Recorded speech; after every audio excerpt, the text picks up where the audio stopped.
റോഡിന് നടുവിലായി ഒരു കിണർ. അത് കാണണമെങ്കിൽ ഇടുക്കിയിലെ കുരുതിക്കുളത്തെത്തണം. അവിടെ Thodupuzha Moolamattom Kulamavu Cheruthoni bus route.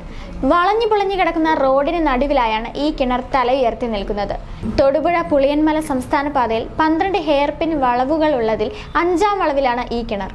Road യാഥാർത്ഥ്യമാകും മുൻപ് നിരവധി കുടുംബങ്ങളുടെ കുടിവെള്ള സ്രോതസ്സായിരുന്നു ഈ കിണർ. 1952-53 കാലഘട്ടത്തിൽ പുളിക്കൽ ചാക്കോയും സഹോദരൻ ഫിലിപ്പോസും കൂടി ഇവരുടെ പുരയിടത്തിൽ നിർമ്മിച്ചതായിരുന്നു ഈ കിണർ. ഹൈറേഞ്ച് മേഖലകളിലേക്ക് എത്തിപ്പെടാൻ റോഡ് അനിവാര്യമായതോടെ റോഡിനായി പഠനങ്ങൾ നടന്നു. കുരുതിക്കുളത്ത് നിന്നും പന്നിമറ്റം വഴി റോഡ് നിർമ്മിക്കാനായി പഠനങ്ങൾ പൂർത്തിയാക്കി റോഡ് പണി ആരംഭിച്ചു. എന്നാൽ 1986-ലുണ്ടായ ശക്തമായ വെള്ളപ്പാച്ചിലിൽ ഇതുവഴി നിർമ്മിച്ച റോഡ് ഒലിച്ചുപോയി. ഇതേ തുടർന്നാണ് പുളിക്കൽ ചാക്കോയുടെയും ഫിലിപ്പോസിന്റെയും പറമ്പിലൂടെ നാടുകാണി വഴി റോഡ് നിർമ്മാണം നടത്തിയത്. ഇതിനായി ഭൂമിയിലെ 5.5 ഏക്കറോളം സ്ഥലം വിട്ടു നൽകേണ്ടി വന്നു. നാടിന്റെ വികസനത്തിനായി സ്ഥലം വിട്ടു നൽകാൻ പുളിക്കൽ സഹോദരന്മാർക്ക് യാതൊരു മടിയുമില്ലായിരുന്നു. എന്നാൽ ഇവർ സർക്കാരിനോടൊരു കണ്ടീഷൻ വെച്ചു. നിരവധി കുടുംബങ്ങളുടെ കുടിവെള്ള സ്രോതസ്സായി കിണർ നിലനിർത്തി റോഡ് പണിയാൻ ദയ കാണിക്കണമെന്നതായിരുന്നു അത്.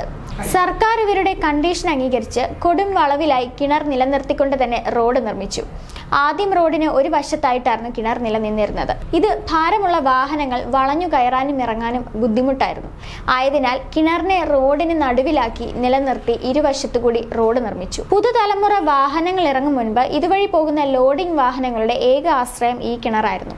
കയറ്റം കയറി ചൂടായി വരുന്ന വാഹനങ്ങളെ തണുപ്പിക്കുന്നത് ഈ കിണറ്റിലെ വെള്ളം ഉപയോഗിച്ചായിരുന്നു. എയർ കൂളന്റുകളുടെ കണ്ടുപിടുത്തത്തോടെ വാഹനങ്ങൾക്ക് ഈ കിണർ വേണ്ടാതായി.